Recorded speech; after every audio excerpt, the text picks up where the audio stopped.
my tools gathered up, I need to get the water out of the bowl.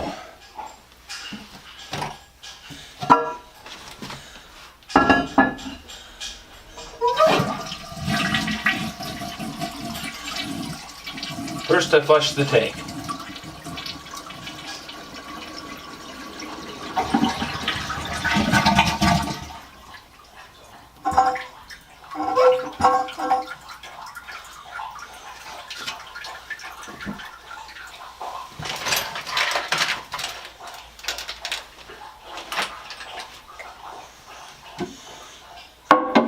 That was just a standard old plunger. This one has a force cup, but the force cup is long gone.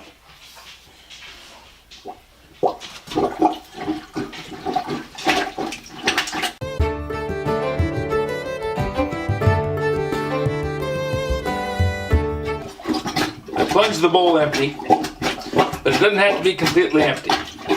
All I need to do is get it so that it's down below the elbow inside the toilet, so that when I pick the toilet up, it doesn't spill water onto the floor.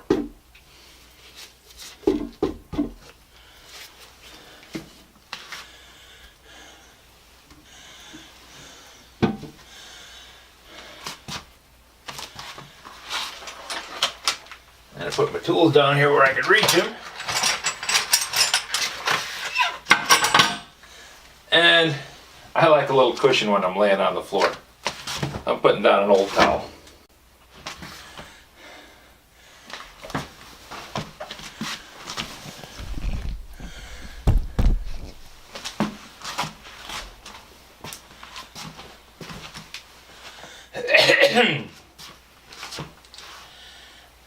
Now the line for the toilet is in the back corner, and this bathroom is very small. Between the arthritis in my knees and the idea of this bathroom being about as big as a broom closet, I need to get as much room to work in here as I can.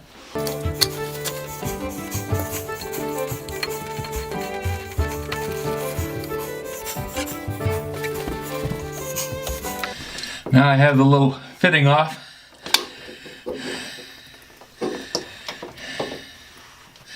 That comes off by hand.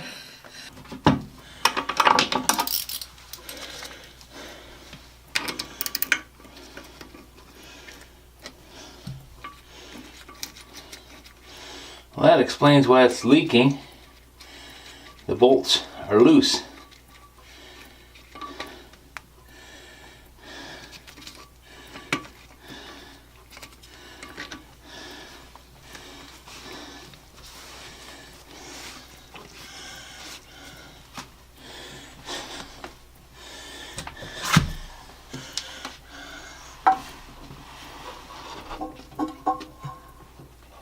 Yep, spin them both off of my fingers.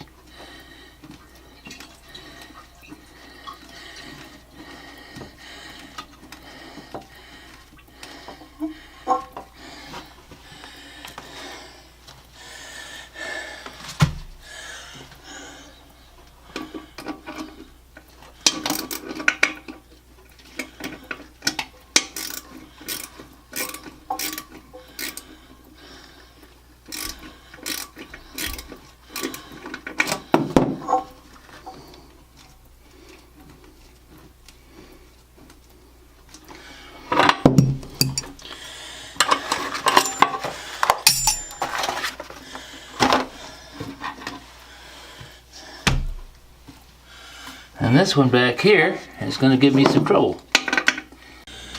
The bowl is spinning around, and I don't happen to have one of those nifty little tools that you use to slide underneath the bolt.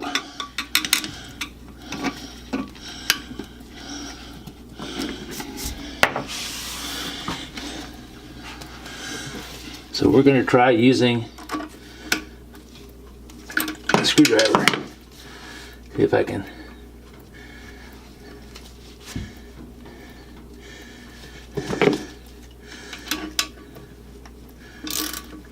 get it to stop spinning, which doesn't appear to be working.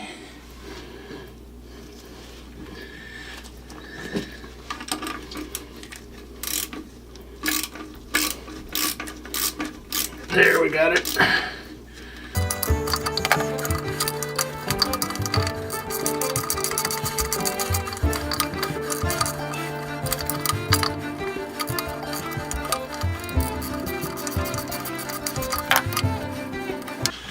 Well, now that I have it loose from the floor,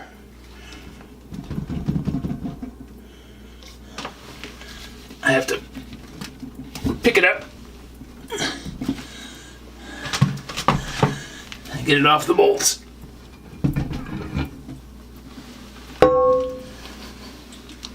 Well, the wax ring is definitely mushed out.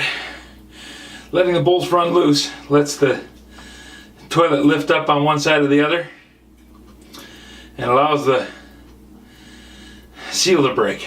Time for a putty knife. I have to admit, this is one of my least favorite tasks. Fortunately, I don't have to do it very often.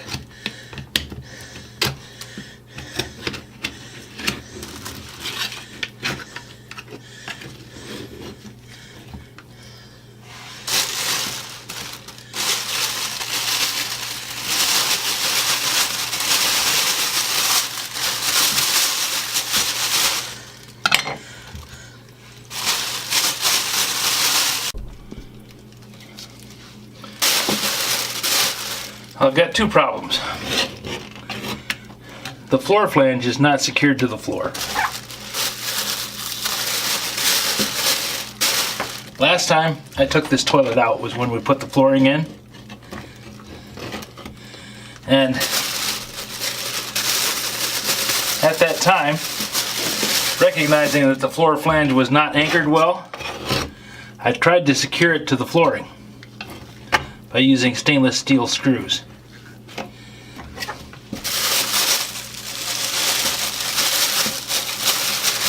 And that improved it a bit, but the screws themselves are not really holding well. Because the wood floor that they went into, the underlayment, is soft. It's not solid enough to anchor this thing down. The other problem I'm having is these T-bolts that are supposed to go in there and anchor, they're actually supposed to not spin inside that slot. They're spinning, which makes them very difficult to tighten up. Now, when they're brand new, that's really not a problem. But when they're old, then it becomes a serious issue, because you go to take them out and they don't want to come out. Now, I'm not anticipating having new ones in here anytime soon. I hope after I do this job I don't have to take the thing ever off again, because we've got the flooring done and I'll have a new wax ring on it, and hopefully that takes care of any issue that I might have had. But recognizing that Murphy rides their shoulders all day long, I'm thinking I need to solve this problem so it's not ever going to come up again. To do that, I think I need to do a couple of things. One, I need to anchor this floor flange down so that it doesn't ever move again. And two,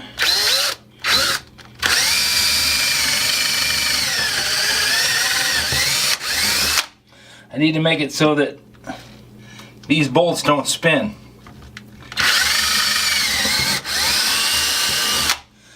Now, to accomplish those goals, I'm going to do it a little different. I'm going to use carriage bolts coming up through the subfloor, on up into the floor flange, and I'm going to fasten the floor flange down with carriage bolts. That should stop it from ever rocking again. At the same time, that carriage bolt is going to extend up through the flange on the bottom of the toilet and allow me to bolt the toilet directly to the subfloor. It won't be hooked to this flange, which is then tenuously connected to the floor. that should make it so that I don't have this issue ever again.